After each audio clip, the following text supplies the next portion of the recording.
Sa mga insan, ngayon ay ituturo ko na sa inyo kung paano makita kung orig or fake yung ating Levi's jeans.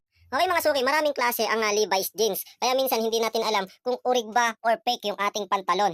Sa sobrang dami na po kasi ng mga Levi's ngayon, hindi na natin talaga alam na kung orig ba yung pantalon na suot nyo. Ayan, ipapakita ko po sa inyo kung ano yung original. Okay, bibigyan ko kayo ng 5 or 6 na tips. Umpisahan natin dito sa etiketa ng 501. Basta 501 mga suki, meron siyang dalawang X sa gilid. Dito naman sa hindi 501, wala siyang X, pero original siya.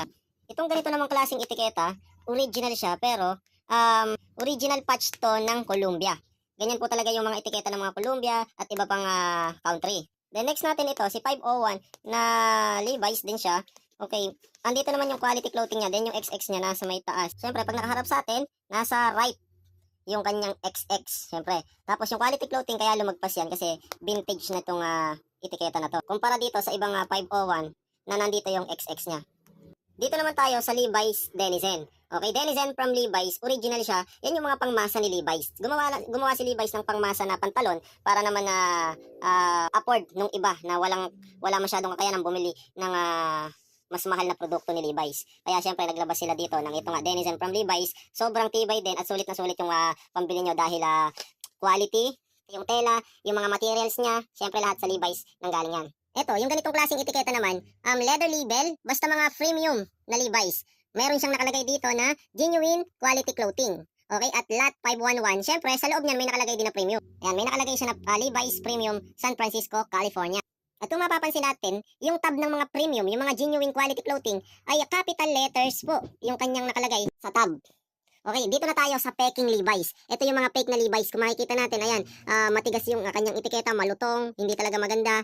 Napakahina nung etiketa na to, sobrang hina, sobrang rupok. Ayan, sobrang rupok lang yan, fake na fake, 100% fake. Pati itong isa na kumukupas po, yung nakaprint sa kanyang etiketa or sa kanyang patch. Yan, sa botones naman, kung sa original Levi's yung nakalagay, ito, ang nakalagay sa kanya ay USA style at walang serial number sa likod. 100% fake. Compare naman dito sa original na Levi's Strauss. Ayan, may nakalagay Levi's Strauss & Co. SF California. At meron siyang nakalagay na serial number sa likod, 4649. Okay, nandito po yan sa kanyang wash tags. Ito po siya, 4649. Dito lang talaga ako bumabase sa may likod ng main buttons ng Levi's. Wala nang iba. Kasi marami na kasing halos copy-paste na yung rivet ng original tsaka yung kanyang etiketa. Gayang-gaya na po ng mga replica or mga fake na Levi's. Kaya doon na lang tayo babase, dito na lang tayo babase sa botones. Pero ipapakita ko pa rin sa inyo yung iba pang tips kung paano makikita yung fake na pantalon. Ito pa sa zipper naman tayo. Ayan, ito yung zipper ng fake, ang nakalagay MIT. Hindi siya Levi's or yung modelong zipper na ng Levi's ngayon. Ganito. Ayan, may nakaukit na Levi's logo sa gitna. Ito pa yung isang fake Levi's yung maganda naman yung botones niya, no? Maganda, parang original. Pero pagdating sa kanyang zipper, ayun, 42, Talon yung nakalagay. 'Di ba? At ayun yung likod, hindi YKK. Kasi ang original na zipper ng Levi's, YKK po.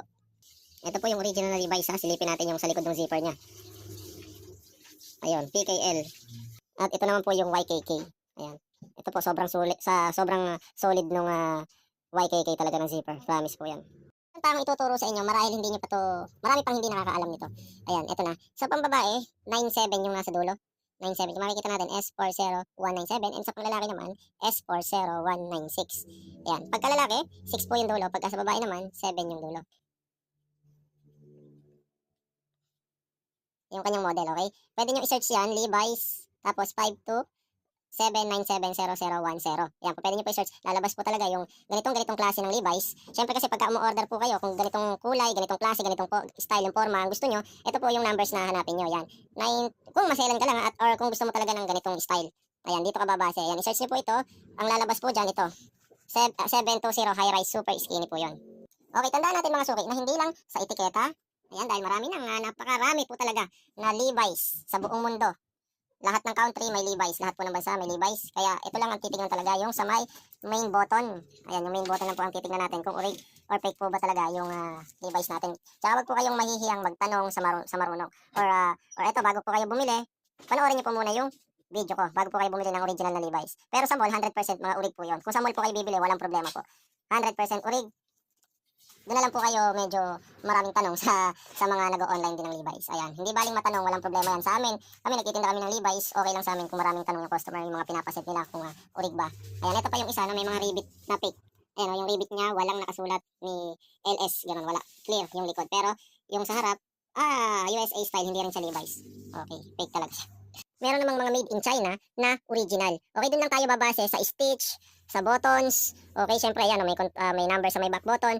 Ayan, hindi porke made in China po, fake na po yan. Nasa quality rin po ng pantalon yan. Meron nga mga made in Mexico pero local. Ayun. Kaya tanong-tanong na lang po kayo sa kasama nyo kung medyo hindi pa kayo ganun ka marunong tumingin ng original na Levi's. Pero kung sa amin kayo bibili, sinisigurado ko po sa inyo wala po kayong mabibiling peking Levi's sa amin. Lahat ng Levi's namin, original quality, magaganda lahat. Siyempre, at yung iba mga bago pa.